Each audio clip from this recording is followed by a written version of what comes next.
not working here.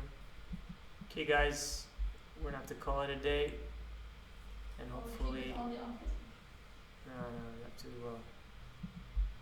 And we'll communicate on a future date to do this in a good way. I'm really sorry about that. But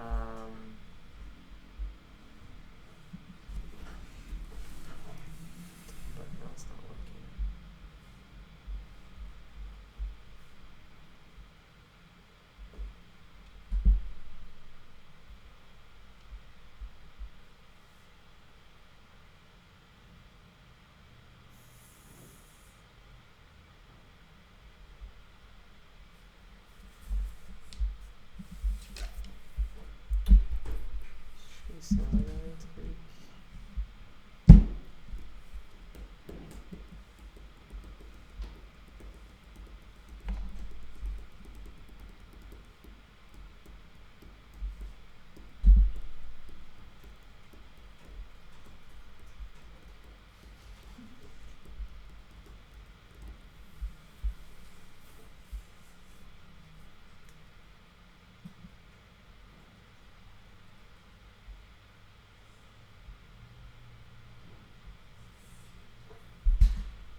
Ça a tout fêlé, quoi.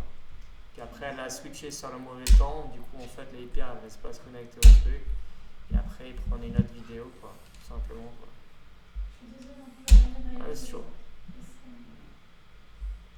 Mais du coup, si on n'arrête pas d'y mettre, pourquoi on ne peut plus restarter un live sans events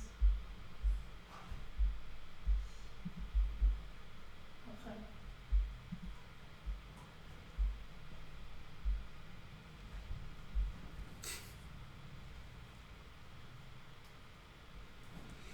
Et là, forcément, ça marche, quoi. Ça, faut le virer, cette vidéo. Faut pas la lister. Non? Tu veux revenir?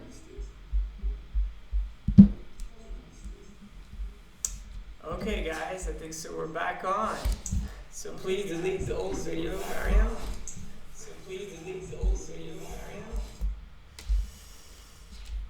And let's get ready to rumble. So yeah, this is working here perfectly. Okay. Peer-to-peer. What is this about? Tu peux repartager le nouveau lien Je suis là, j'ai 12 minutes. Ok. Mais il est où le live là sur YouTube? He's on YouTube, so you need to switch, guy. So guys, first apologies for everyone who's waiting on Facebook for some time. We're back on. Great for this one. I'm super pumped. And the video that's on YouTube, Mariam, you just need to find it. It's not very complicated. Ah, c'est bon, j'ai partagé. C'est pas celle-là. Si, non, mais j'ai partagé ça. Oh, there you go. Dans l'ancien. There you go. It's just right on it, so please share it with everyone. Let's tap into this peer-to-peer culture. So as everything, let's probably try to define, Anthony, if that's cool with you, if we could essentially... Let's wait maybe for 2-3 minutes, just for people to connect, switch. There's already people on YouTube already. Okay. So I think so we're good. Are we good on Facebook as well? We good? Seems to. So maybe a question to you guys first. So anyone who's listening to this video, what is for you a great peer-to-peer culture? And why is it so important? Maybe that would be a good start, you know. And how, and then we'll talk about maybe how this has changed and evolved. Essentially older way of thinking or way of living. I think so those are, you know, they're really important questions where we should really start to dig into this. Because that is, for me, definitely one of the most important. So maybe Anthony, do you remember the first time, and how can you define peer-to-peer? Yeah, so that's an interesting question. Before we start this live, we had a look at the definition on Wikipedia, on Google as well, different sources, and I think the way I can refer myself to peer-to-peer network is it is more like a community, a social network of people that you can trust and have interaction with. So it's not like you need a middleman or you need a regulation or you need someone that can enforce law or rules, but you trust enough the people that belong to the same network as yours that they will respect the rules and basically the rules of the game. So any interaction that you have, you expect either to receive or to pay something, and you expect that the other participant will agree on the same rules. So I would say, then I try to imagine myself and to remember the first time I had the chance to experiment a peer-to-peer network. And actually it was in school when I was maybe 5 years old, and I was playing marbles with my friends. I remember that game. That was really cool back then. Yeah. So the first day I came to the school with my new brand new marbles. Then I play with these my friends and the bunch of guys that sometimes I didn't even know, but I didn't really need to know them to be trustful enough that by playing with them, and if I lose or if I win, then I will get my reward or I will have to pay something. And I guess that was the first time I really experiment the power of peer-to-peer network. Is you have a kind of implicit agreement between a social network of people that like what they do, and they agree to interact with each other and to respect the rules because they like so much the network that they have created that they don't need a teacher or someone that came and enforced the rules. Yeah. So just for those who didn't know it, basically the game was to have marbles, and you had the first one that would hit it in the hole would earn a point, and then he would be able to play the marble of his opponent, and if he would put the opponent's marble in the hole as well, he would then win his marble essentially. So you would be able to wipe out a lot of people or lose a lot of marbles. Were you good at it or not? Very good. Yeah, I was okay. Alex, my brother, was a little bit better. He had bigger balls to play. I was like more always playing like small ones, and then I was trying to look for as so. with every games, the goal is not to get too emotional, because you have your good days, your bad days, and you need to accept sometimes people are extremely lucky, and you. What is interesting is you lose constantly to the same players. But anyway, I guess the interesting part of playing marbles with my friend is it was the first time I experiment a network. So I can interact with someone that I didn't know before, but I do know because of the power of the social network, some rules, some law will be implicitly applied across the entire network. And why was that like? What did that really taught you? What was it like the winning experience out of it? That's very interesting. So I guess beside, let's say, the transactional aspect of saying we're going to play games, there is rules, the one that loses is going to lose some marbles, the one that is winning is going to win some marbles, and then you increase your wealth as a kid in terms of marbles wealth. I guess beside this simple effect is there is a growth mechanism within the network. So you can learn by playing with different players, right? And you know in advance that they're gonna give their best, because they want to win, right? If you go to someone and you say, teach me to play marbles, they will never give their best, right? They will teach you simple rules, but the beauty of maybe playing with better players than yours, than who you are, and that your ability push you to the limit that where you could increase your game. So it's like you're losing part of what you are now, but you increase the forward value or the expected return that you can create out of your skills and ability. And in a way, and of course there is the social interaction as well. So you make new friends and you share this passion as well. So I would say what is very interesting with every peer-to-peer network is the growth system that is starting to take in place beside the simple rules that are, let's say, governing the peer-to-peer mechanism. and yeah, definitely. I think so. That the trust factor is something really good. I mean, then I would say that the big change came in when technology was the enactor, and obviously I think so. I repeat it enough, but again, I'm going to talk about it. It is obviously Napster. I mean, there's no doubt that I mean, it's funny. It still exists when you think about it. Hard to say that it still exists though, but I think so. Napster was the big changer that really came. Where is that? It was no more a zero-sum game, because the great thing about Marble, there was a trust factor. You said, but you're winning and the person is losing, right?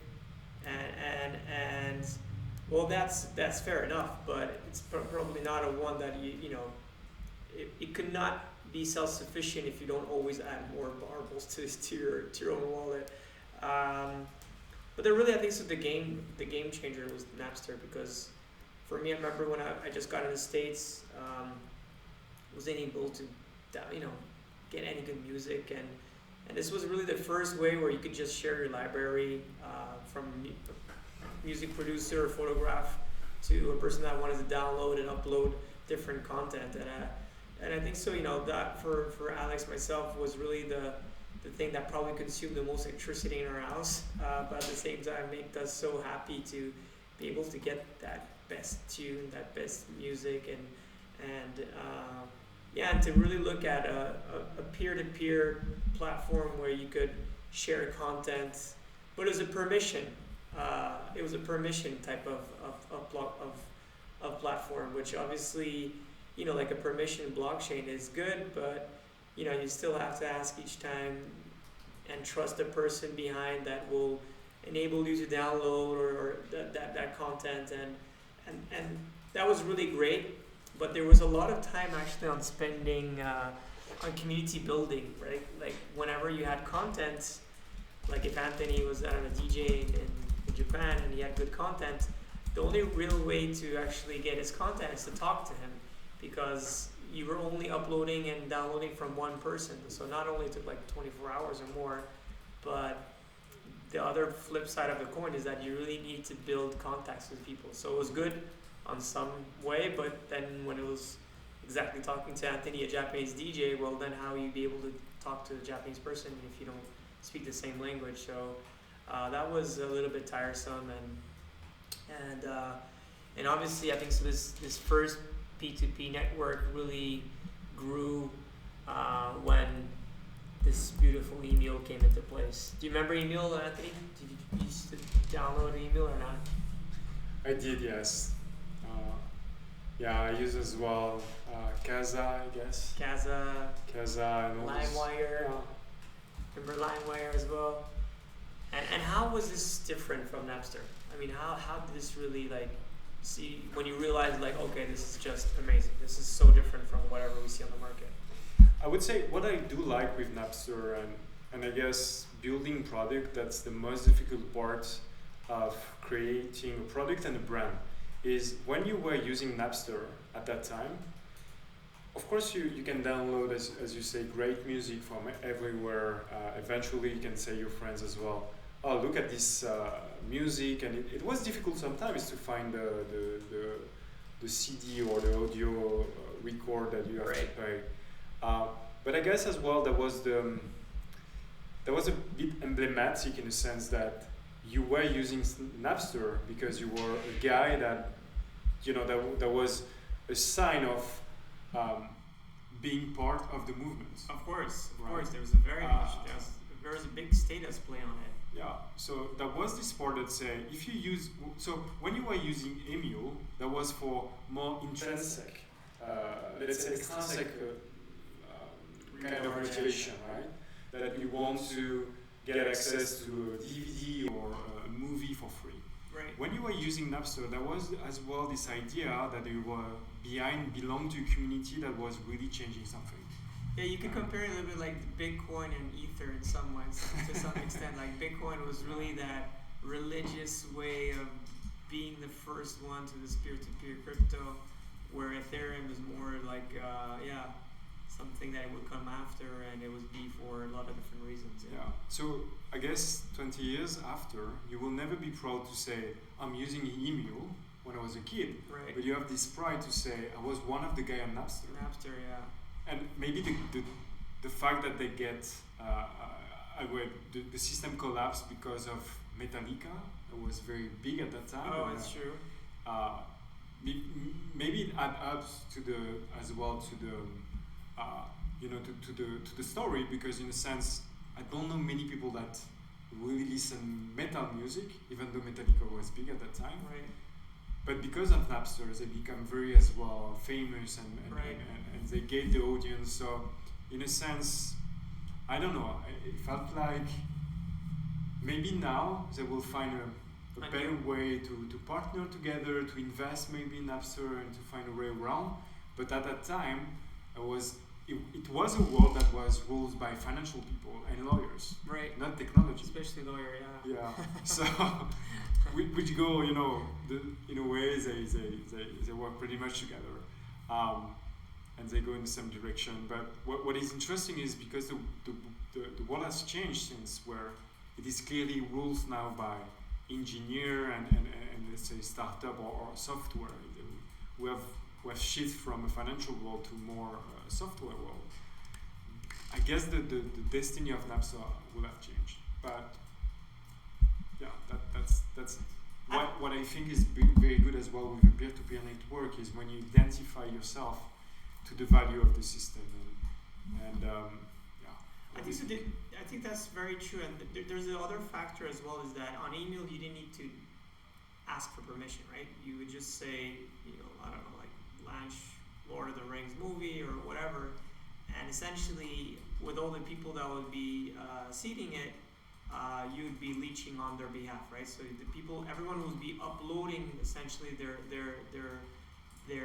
video files or whatever different files. You'll be downloading it directly without asking their permission, and that would be connected to multiple different peers. So when you're actually uploading and as well downloading, you're doing this to multiple different servers at the same time. So not only the speed is more important, but you're not asking permission. So it's really a permissionless technology. So in some way it was great because, well, you could finally download movies, which was impossible for Napster. It would take you probably, 10 days for that, or even more, maybe 2 months. And so that was really good. There was much more computing power, much more speed. But the flip side of it was that there was no community building as much, I mean, it was still like really cool to, and hats off to all the big hackers back then, DFFY, there's so many different ones, YTS, there's Skilled Rocks, there's a thousand of different guys who just, downloaded, ripped so many movies, and that was cool, and everyone was fighting for always, getting the first one to rip a movie and put it on. But it didn't have so much the community which Napster had behind, which was like, let's create a new free world and let's share it together. And if you want my content, what you have in your library, I will share it on that basis. And Alex, as he was mainly talking to US DJs, he was up to like 5 o'clock in the morning every night because he was like making friends and all that. So it had a little different picture. But then the permissionless, and today BitTorrent is not so much different from this technology that the guys created for email. If you haven't heard about email, it's eDonkey, by the way. Email is more like a French and German thing, where eDonkey I think is more like an American thing, but it's the same software essentially. But what you're saying is very interesting because in a sense, and we are still here, I mean, the challenge remains the same 20 years after, is we see that the philosophy come at the expense of the convenience. Right. So it is great to have a system that don't need rules or don't need like a strong regulation or strong actor to somehow facilitate the interaction and to leave this interaction to the community. But at the same time, it's like democracy. It's something that moves very slowly. So for example, we recently experienced the COVID virus across the board, and now we say, but it's not democracy anymore because we don't ask for your permission to tell you need to stay at home. And that's the reality of democracy. Democracy takes a lot of time to move the parts, and sometimes you need to act very quickly. And that's always the challenge that we face, is sometimes we need to move extremely quick, but we know that when we move extremely quick, it's a very small portion of the network that's going to take the decision and just come to the network and say that's the rules, and you should follow the rules no matter what. But that's not what a peer-to-peer network is, because a peer-to-peer network can only exist not because of regulation, but because of a distributed governance. Otherwise it fails, because there is too much imbalance of power to a very small portion of the people, and then they create this nonsense, right, across the network, and people do not want to participate anymore because the reward is not fairly distributed. And isn't it funny that talking about that is whenever, this is just like pure curiosity, whenever you take democracy, and which is I think so very true, you always, on pictures on Google, it always comes back to Switzerland. Look at this behind, this is Switzerland, this is Switzerland, this is Switzerland. They're all pictures only about, essentially about Switzerland, direct democracy. Because it's true that it's only one of the same points. Sorry, I interrupted you, by the way. Yeah, but so what I find very interesting is today we have the same. So when you look at purely decentralized system, they are good because you can understand everything and you can have distrust. But that comes at the expense of convenience. It's extremely difficult to use. It is like we go back to this period where I buy a phone and before I can use it, I need to read a 100-page manual. And on the other hand, you have centralized system that give the convenience, that give the illusion of a bit of decentralization, but it's not really the case anymore. But at the same time, so they give you the convenience, it's extremely easy to use, but then you lose the purpose of the decentralization, because the actors of the centralized system just apply the same rules as before. And there is a lot of powers that is concentrated within shareholders or a very small portion of people. And I guess, again, we're not yet there, but I think one of the missions, what was very clear from the beginning of SwissBorg is we need to use centralized technology to make the convenience accessible and just to onboard more and more people with the on-chain world. But at the same time, we can use in a centralized system the philosophy of this decentralized system. And this is where the challenge is, because you need to enforce trust by a lot of mechanisms that are not as transparent as decentralization. But again, what we observe is that was a problem 20 years ago, and it is still a problem today. So when we say we're going to solve this problem, we are extremely ambitious. And people sometimes say, oh, you're not moving fast enough, and etc. But what we try to tackle here is a very, very deep and complex problem. You know, you were just talking about democracy and the fact that, you know, when this peer-to-peer culture has, you know, taken place in multiple different times throughout history, it goes as well to the governance part and you know, I think so the objective of blockchain, the objective at SwissBorg, and at multiple different other, I think so, industries, hopefully going forward, is that you know, swarm intelligence is really that big thing, right? It's something that we 100% believe in. We have multiple referendums. We'll have many more in the future. You know, we have the community sentiments on our daily Bitcoin analysis and all the crypto hourly analysis. So it's something that we strongly believe in. You know, what are the different peer-to-peer like platforms where you really saw that swarm intelligence is actually the only one that prevails, like the real trusted peer-to-peer social score that really tells you like, yeah, I'm gonna do that or I'm not gonna do that? What are the different platforms you said in your brain, like, oh my god, this is more powerful than any auditor in the world or any whatever review or something like that? Is there any cases that were mind-blowing for yourself, Anthony? Or you use, maybe? I do not see any decentralized system that managed to do that. But I guess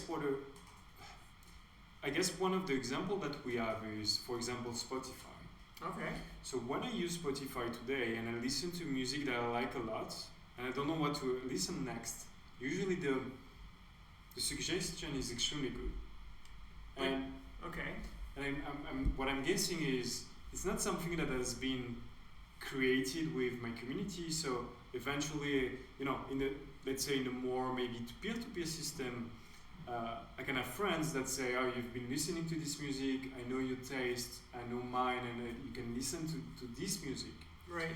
But there is an algorithm that just take the intelligence of many people, merge them together, and then they suggest me exactly what I want to hear next, or they're very close to. Yeah, that's true. Yeah, I mean the suggestion of that is extremely well done. But where I see the lack of, let's say, of peer-to-peer, let's say, mechanism here is how much do my activity with the platform is influencing the success of the platform, right? And why do I pay the same annual subscription fees as yours? Because maybe I'm extremely good at feeding the algorithm. Yeah. And we create together this very successful platform that can only work with what we share and the activity that we produce, but we never get rewarded for it. Because they say, oh, maybe that would not be fair, or it's complicated to explain. And I understand the marketing challenges and the distribution challenges to go that direction, because it can feel a very unfair system if you have a black box that say, oh, you're gonna receive money. Being on Spotify, and this guy is gonna pay money. Right.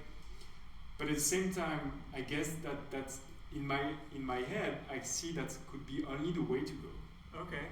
Yeah. So I mean, that would be like swarm intelligence with this, like an ID and a network and then how you score your essentially your usage of that network, and how it essentially refers you to better choices and whatever you want to do.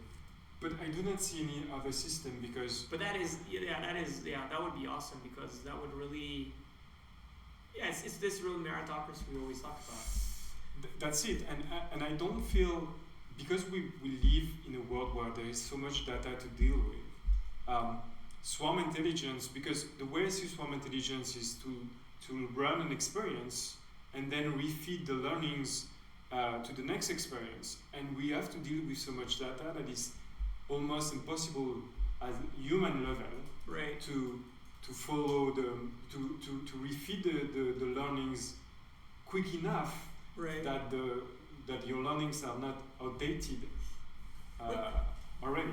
But do you think that would be actually really cool? Because I don't know how they're doing their algorithm. It's true that they're doing it quite smartly, and it's same for SoundCloud. I think so they do it quite well as well. Mm-hmm. But maybe it's based on BPM frequencies and it's just basically on the song and not actually your network. I don't know how it's done, but it would be really cool at YouTube, because there's so many videos that I really don't care about YouTube. But I'm sure that if my YouTube was influenced on the score of, for example, what you give thumbs up or thumbs down to videos, there's a highly big chance of even maybe some videos that not maybe people like, as we have a lot of common similar type of things that we like. I would watch those videos and I probably would like them. But the three ones I really use the most, which are very easy, is just these trusted reviews. So Booking.com, I know it's not amazing swarm intelligence, but to be honest, if a hotel has over 8, I usually go to it. I'm not too afraid about. I do it Amazon as well a lot. I think so. Even if I don't buy a lot, whenever I go through Amazon, the trusted reviews especially. I mean, these guys, it seems like it's their job to do the critics of these weird different toys I buy. And the last but not least is really IMDb. So, but then I look at, IMDb, there's like the regular score, but then I always go with the critics scores as well. And I do like a lot of critics people. So whenever I try to look at, different movies, I'm not too sure about it, I check out if the different critics actually have put something. And usually these critics, is type of people that I actually really look at. And that has some digital ID-ness to it, because, you could see all the, essentially these different critics can talk about all the list of movies they liked and they didn't like. And that gives me something that, if it's over 7.5 and there's one at least critic that's in my list that likes it pretty much the movie, I know I'm gonna like the movie. Where there's some movies that, for example, what was that last movie I saw about Spider-Man? It was not too bad, it was not great, and the score was 8.2. I mean, I put it probably like 6.7 or 6.8. I would never put over 7, and it was 8.2. And I didn't look for the critics. I I'm pretty sure if I went for the critics, I would have, probably not have watched that movie. But I would say there is a recurring problem that we see because it's very helpful, and in a sense, the reward that you get is an emotional reward. Right. All the time. But first of all, you can't really, if you are a very good critic in IMBD, for example, maybe you're very good at YouTube as well because it is, but you have to start from scratch if tomorrow there is this kind of mechanism. So first of all, you're not getting any, let's say, kind of expertise by being a top ranker in one platform, and of course that's a beautiful use case for blockchain is how can you passport the reputation that you have from one platform to another. Right. And again, I guess as well now we just come to realize that most of the reward that we get from internet is an emotional reward. Yeah. And in a world where the labor the labor masses is just go down and it's going to shrink even more than it was before. We can't keep feeding the big platform that they get all the value and not receive anything in return. And I guess this company will take a lot of time to they use the convenience and because there is this social aspect of peer-to-peer network where you want to be recognized within the network as someone, but they just use this component, this emotional component, and they never linked with let's say an objective measure of the value that you create from a monetary perspective, and it's unfair. Yeah, that's a big frame.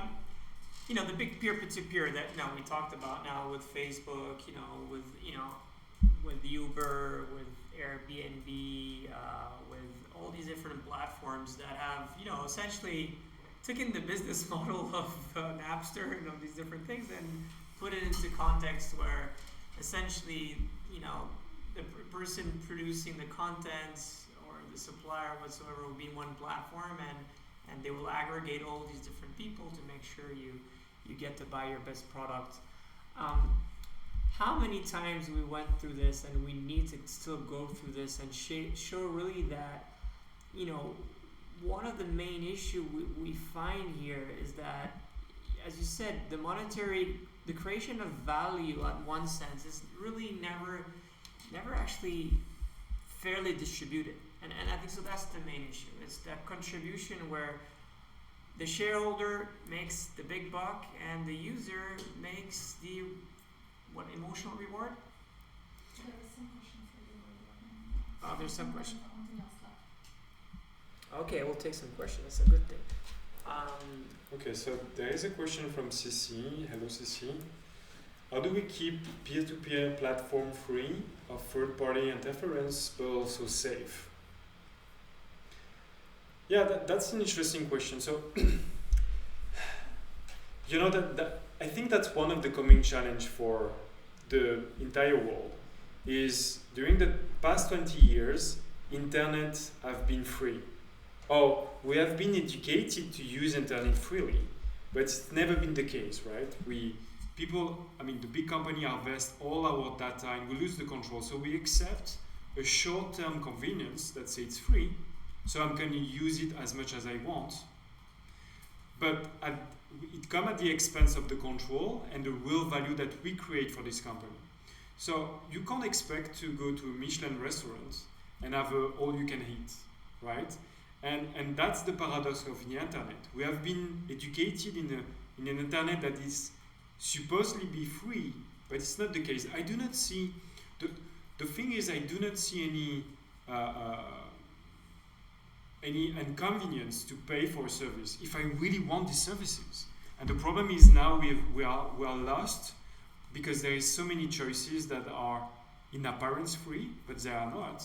And maybe we come to a world where, and it's true for many things, it's true when you go to the supermarket. Now you have thousands of brands that you have to choose from, and you lose your time at the supermarket because there is too many choices, right? And there is someone that I can't remember the name of the guy, but he write this book like everything is fucked up, or you know, with the orange cover, and he's writing about these things. I don't particularly like the style of the guy, but I can easily find the book. Fucked up, or but you know, you would always need eventually governance. Yeah, Mark Manson.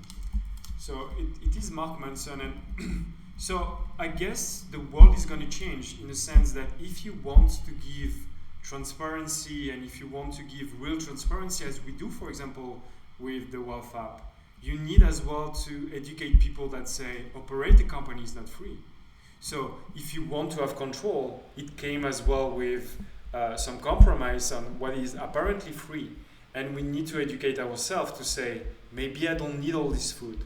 I just need to eat what I need, right?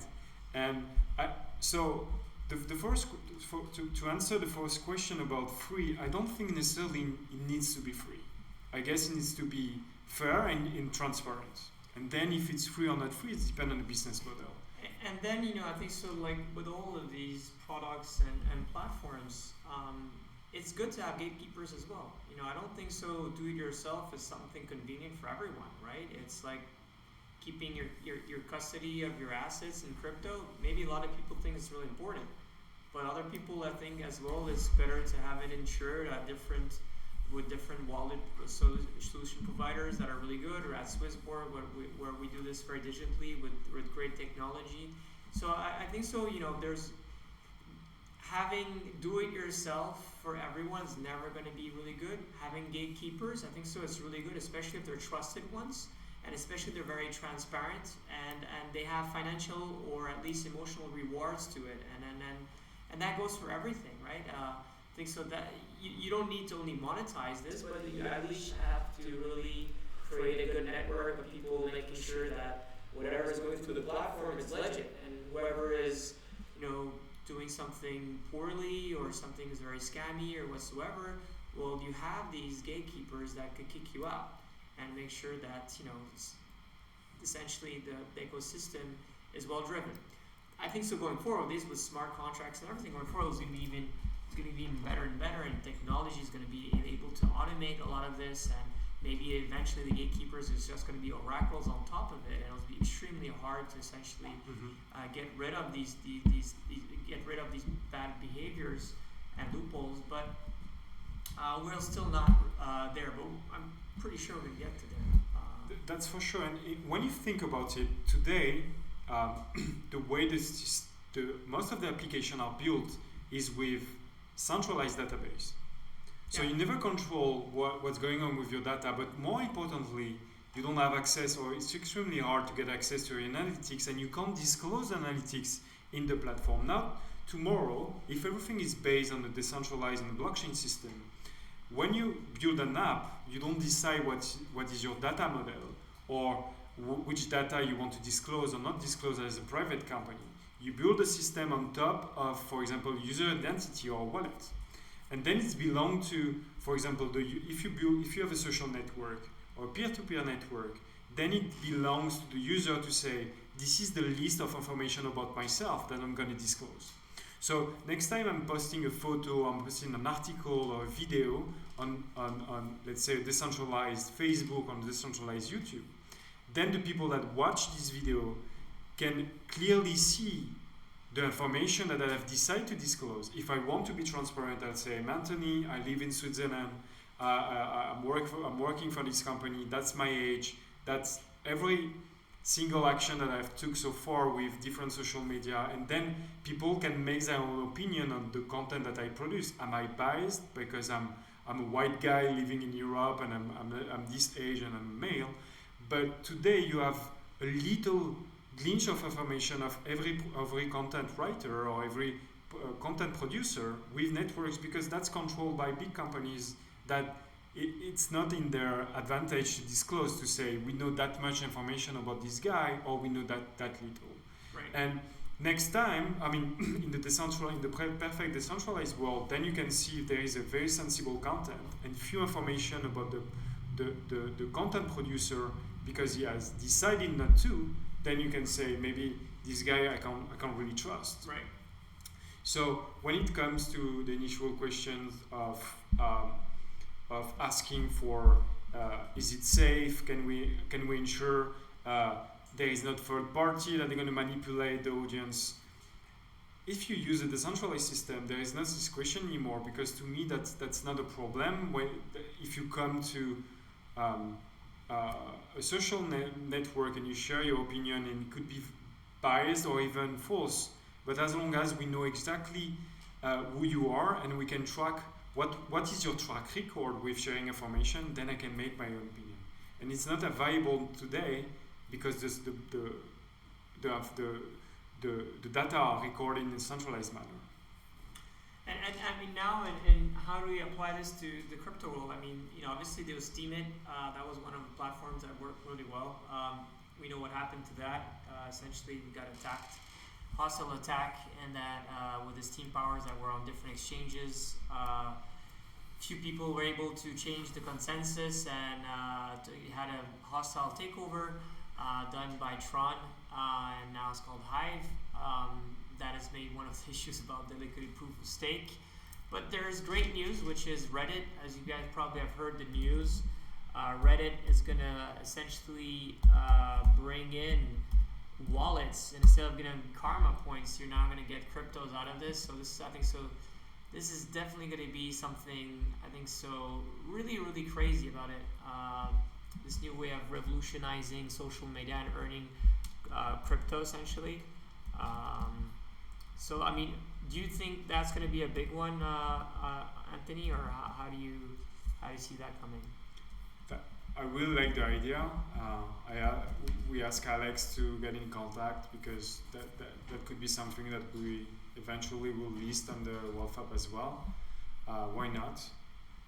But yeah, that's already a first step, and it's very good because there is this ambition to say, how can I reward my community, and beside again the emotional aspect of it, but say you get something because you're part of the network, and any network where you're bringing something, you receive something in exchange, right? If you go back to the tribes model, if you go hunting, it's because you know that someone will take care of your kids or someone will build a house for you. So it always has been the case. It's just that we lose, let's say, we lose the connection with this very basic idea of we don't necessarily always need money to connect, to interact, and to exchange services, and whatever we call it money, because when I say money, I want to say fiat money.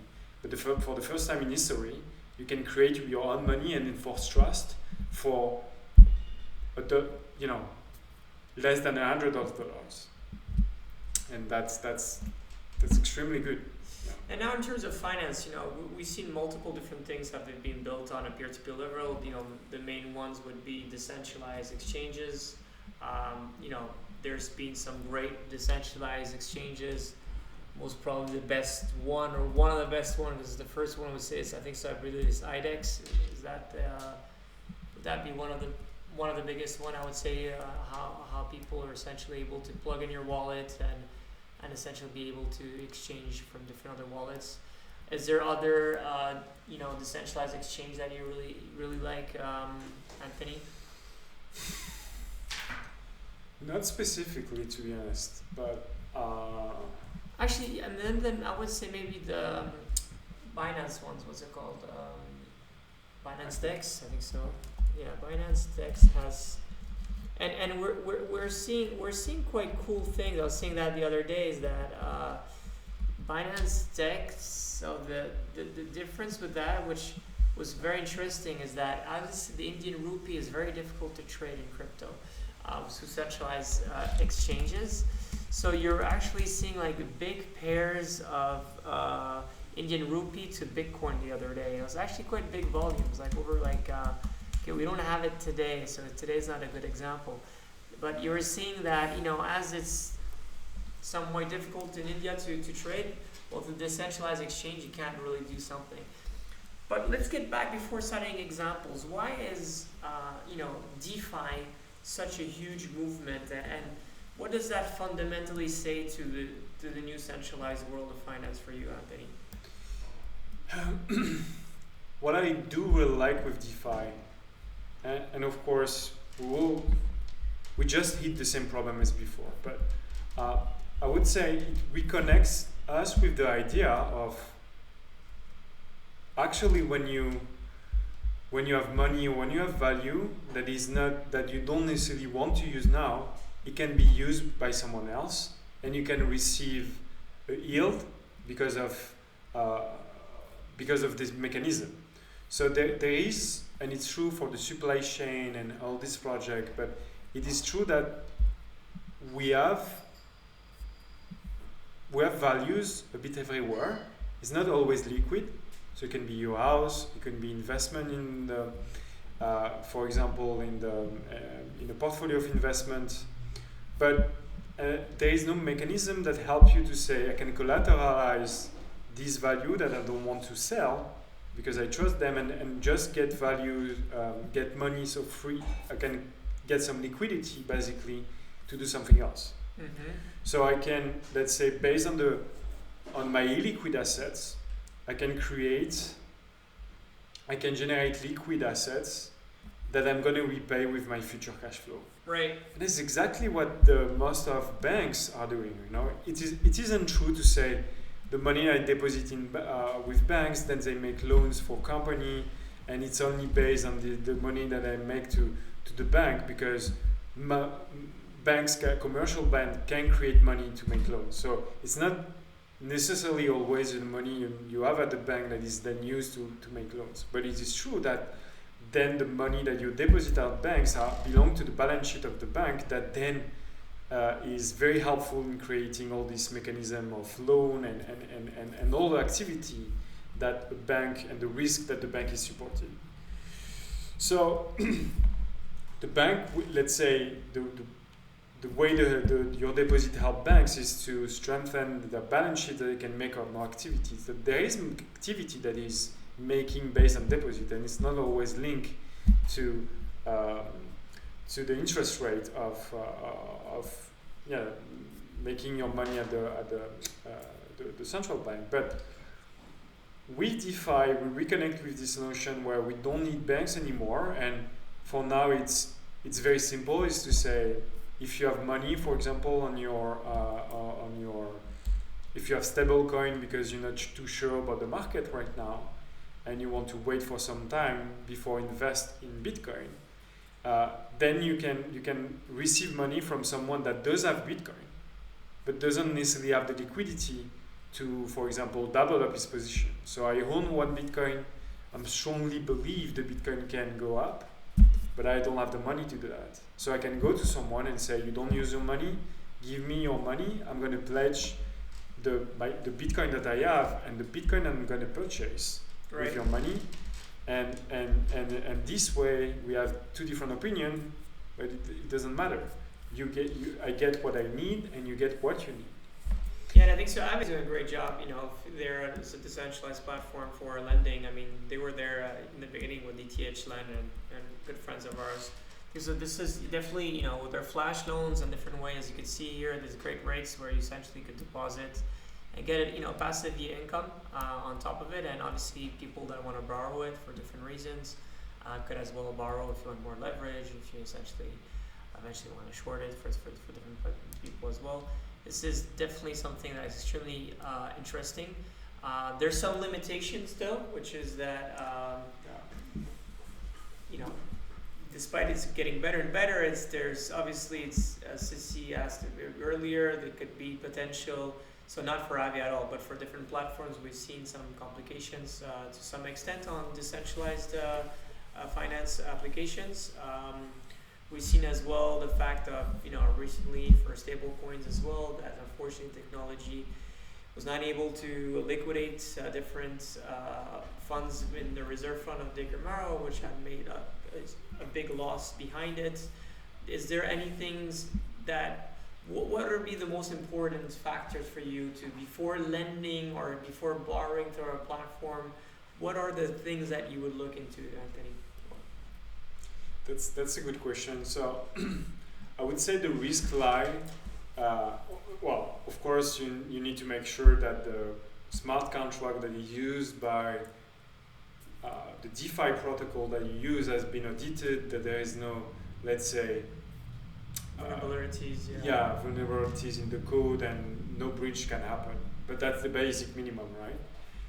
I know that Hav is disclosing the different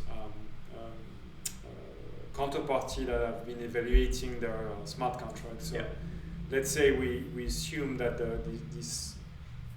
this risk has been cleared out. I guess then it's all depend on their liquidation mechanism. So how much margins they require. We have seen with Maker.io that could be a problem when the volatility is extremely high. Because again, it is a system that is decentralized. So what we know is when there is stress on the market, so on the centralized market, then the network becomes congested and it takes time to transfer your, let's say, your collateral to a platform that can actually execute that can sell your collateral for cash, that you stop bleeding, basically. So either there is a liquidity providing mechanism where smart contract can execute and liquidate the collateral very quickly with stable coins or things like this. I don't know exactly where if that exists yet, but I do think the most important part is to understand very well how does the liquidation mechanism works.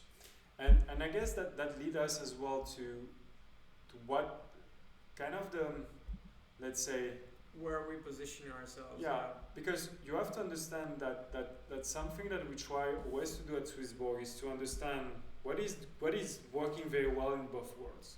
Right. So when we say DeFi, we do like the DeFi philosophy because you understand very quickly and very pretty transparently and easily where does the yield you receive as a lender come from. So if you have a lending pool and you have a borrowing pool, the ratio is giving you the yield that you're going to receive as a lender. And I do like this approach because it's very clear. It's very clear and it's very transparent how the lending and the yielding is built. But at the same time, The weakness are you don't necessarily have the security of operating with a centralized technology that can liquidate the collateral very easily. So one of the projects that we are working at SwissBorg at the moment is to say, okay, on one hand, we have people that possess fiat currencies because it's not the right timing for them to sell their, it's not the right timing for them to purchase Bitcoin, for example, or it's not the right timing for them to do anything more, or they've just sold their Bitcoin and now they have cash and they wait for some moments to go to buy more. On the other hand, we have people that do hold Bitcoin, but they don't have the cash, Right. and they want to buy more. And of course, we don't want to say, oh, go 100 times leverage or 50 times leverage or even 30 times leverage, because for us it doesn't make sense. When we look, for example, at the ETF world, you can buy the stock market 2 times and sometimes with the more aggressive funds 3 times, but it's already extremely aggressive.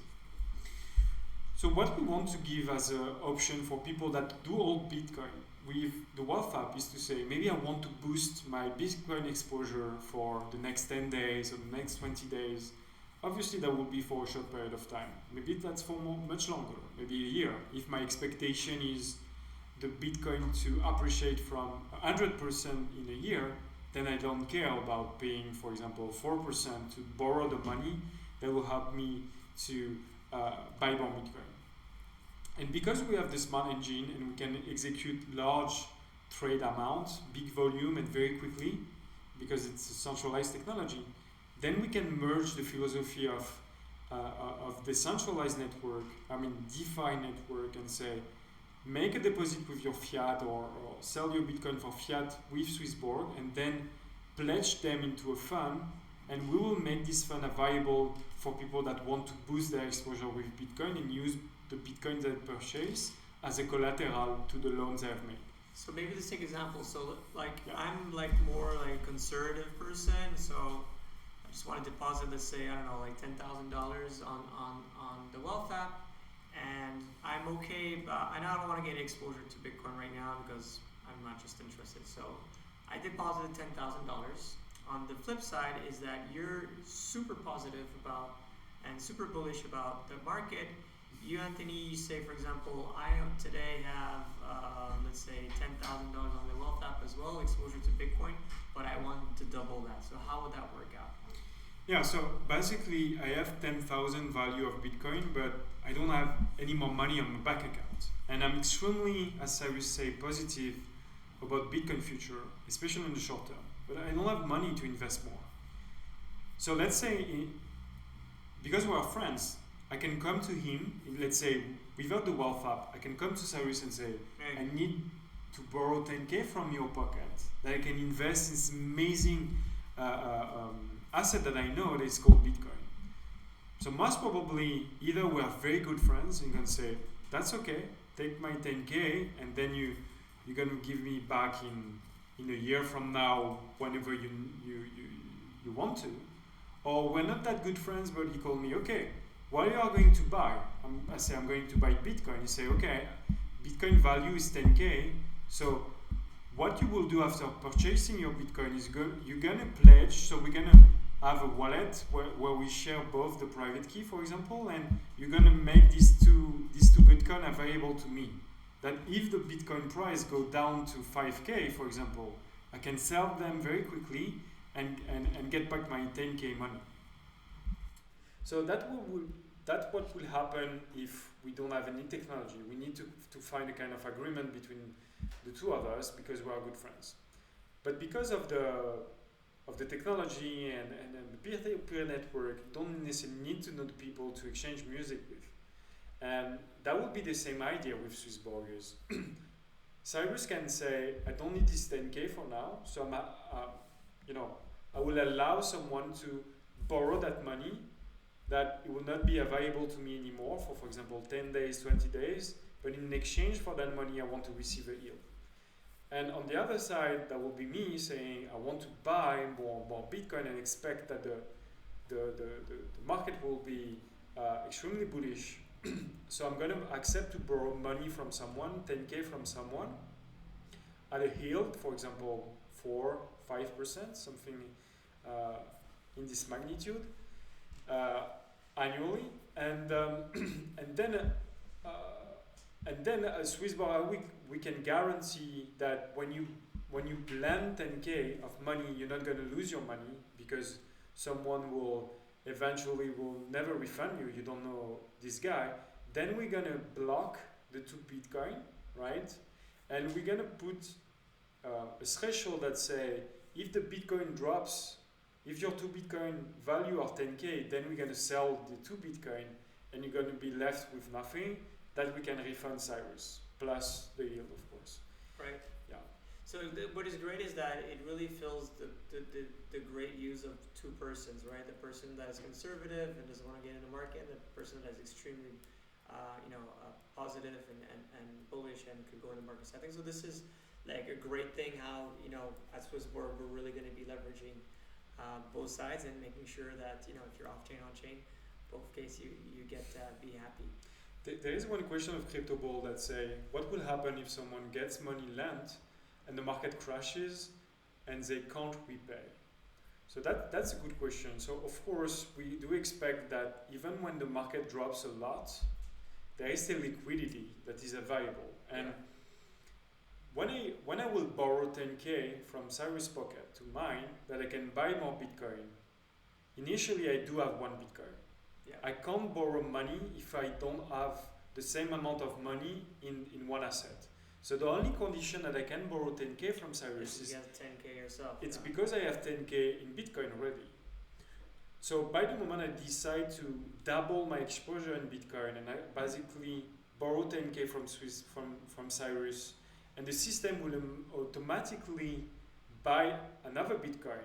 It's not like I'm borrowing money and then I need to execute by myself, because that's the main weakness of DeFi. DeFi just give you money and then you do whatever you have to do. But when you think about it, most of the borrowing mechanism with our economy are linked to a purchase. So if I want to purchase a new computer, I might get a loan, Right.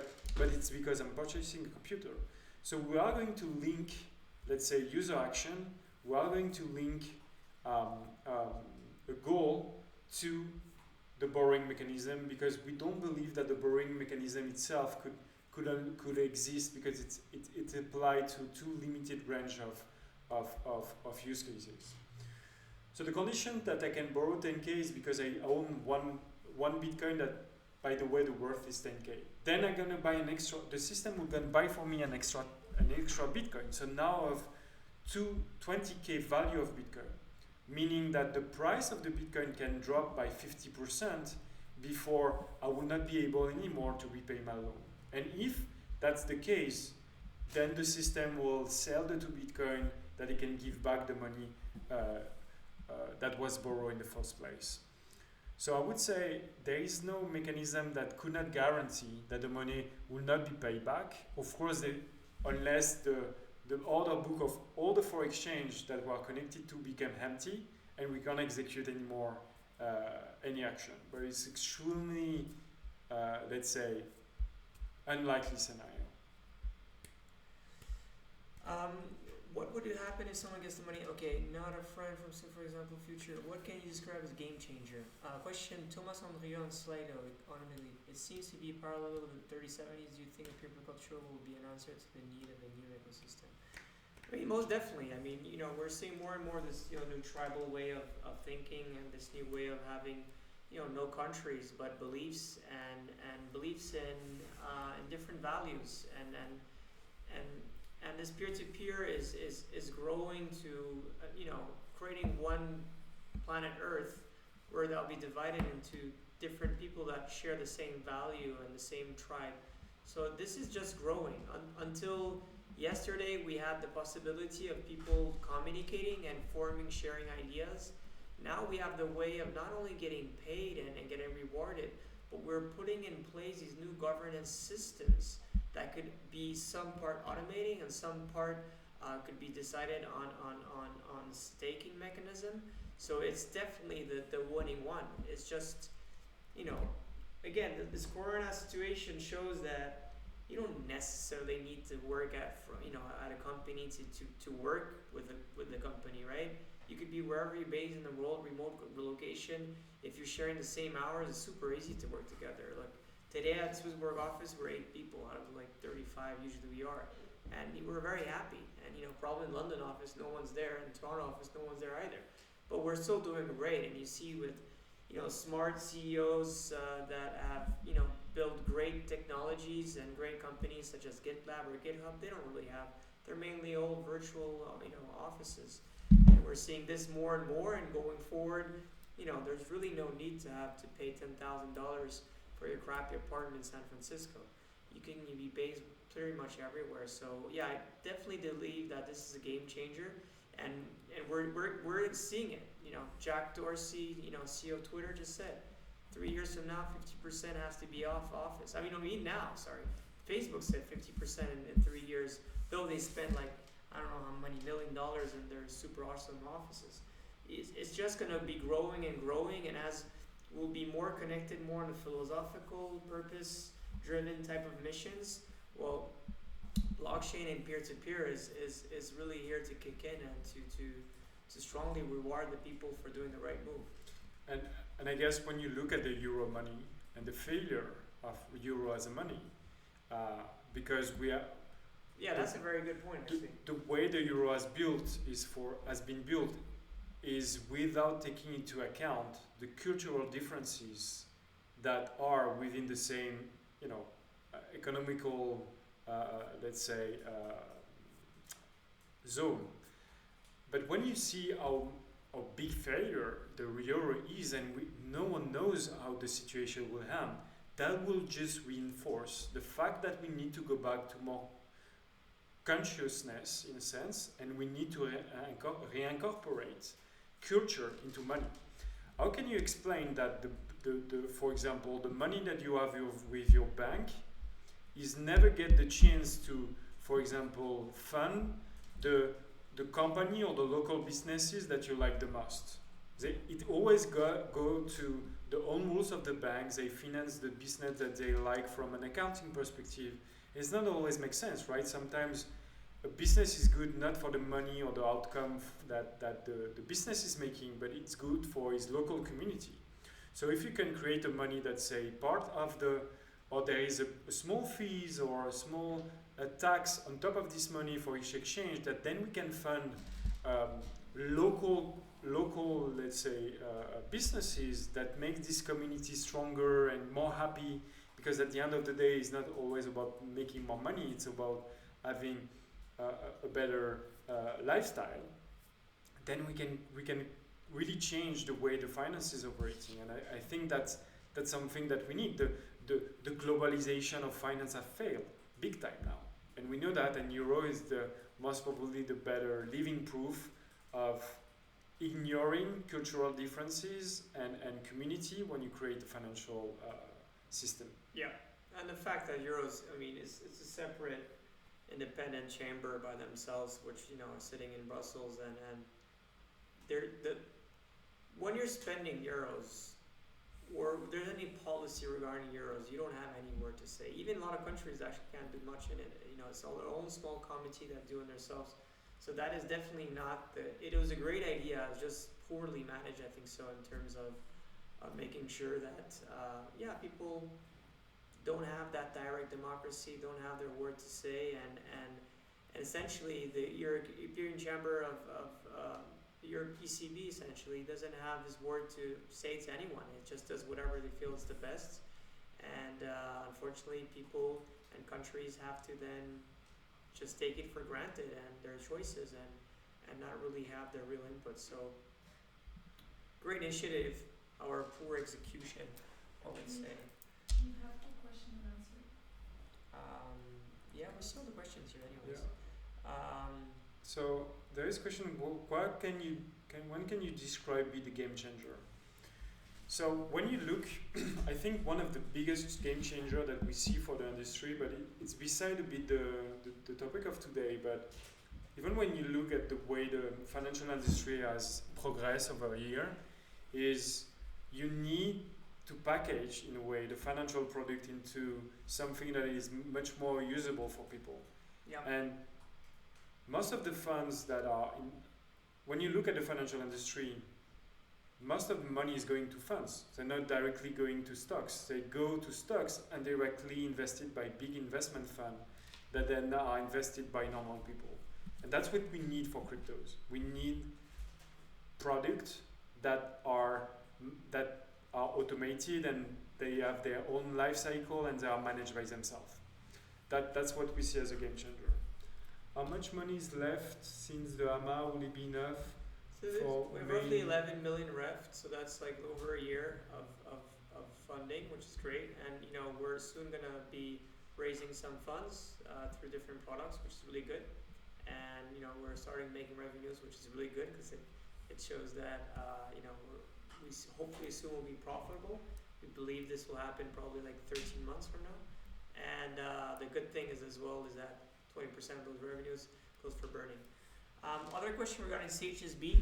SwissBorg token is always the same thing. So you'll always have like a premium and maybe multiple different sets of premium that will enable you to get better rates or more boosts at always a more convenient way. So it's always the same thing in mind, is that wherever we're adding a product and a service, there's a product and service, and then there's a super product and a service that is going for the CHSB token holders, and basically on the amount that you have stake, you have these services in a better way. So you want from the 5-star, you get obviously CHSB tokens for that. Yeah.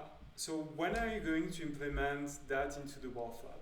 So what we do know is DeFi and CeFi is a big topic, specifically in a world where the money that you have on your bank account give you zero yield, and most probably it's already the case in most of the German bank because they are very pragmatic. you're going to pay money for the money that you have in your bank. That's the unfortunate truth of living in a world that just print money and have negative yields. So that's definitely something that we want to move. But again, we don't want to take the easy path like many other companies that we see because it doesn't feel safe. We always want to use the most transparent mechanism that we can explain where does it come from, and you, being a user of the SwissBorg Wealth App, you understand very clearly where are the risks and you have the control. And we do see many centralized systems offering incredible yield, but the reality is most of the yield are not collateralized.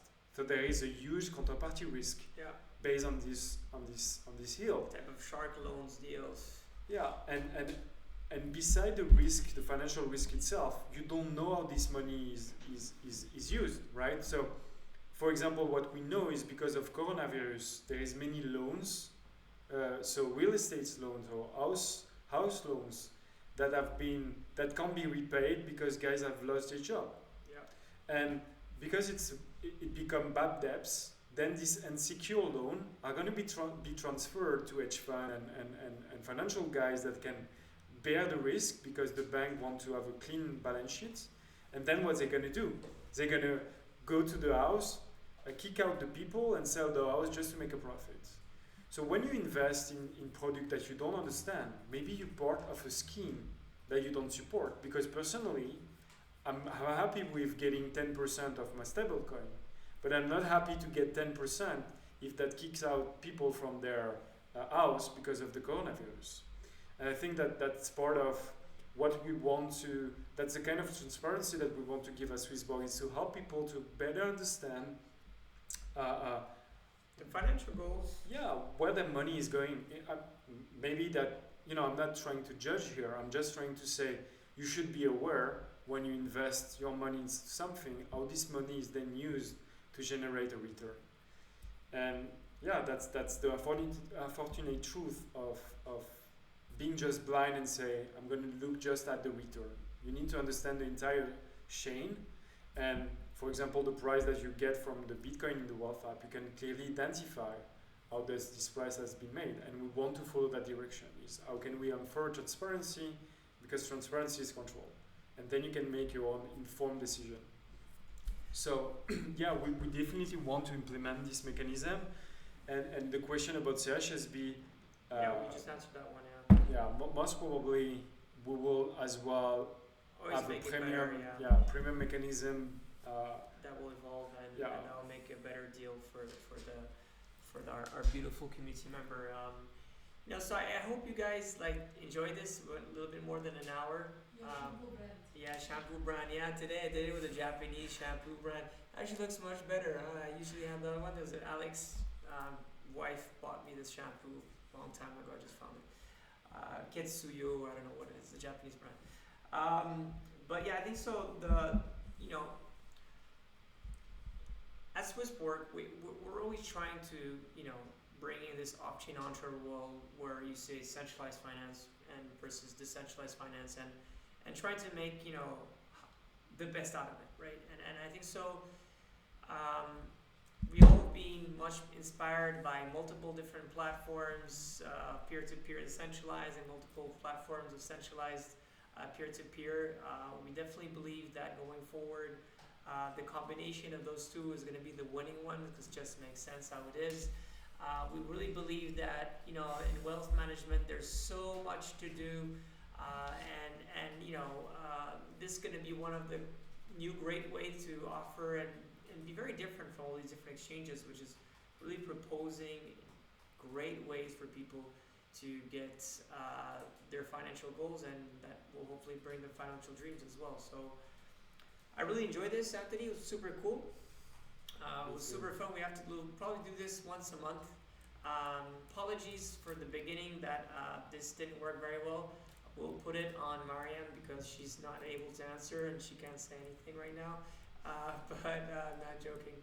I think so. It was really fun. We'll try to do this on the next theme. Maybe write down the theme that you guys would be really interesting and topic.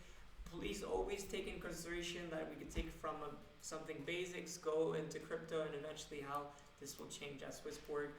Like that, we can make it more interactive, fun, and philosophical, as you always love, Anthony. Okay, guys, thank you very much. Have a good life. Bye, guys. And bye. Take care.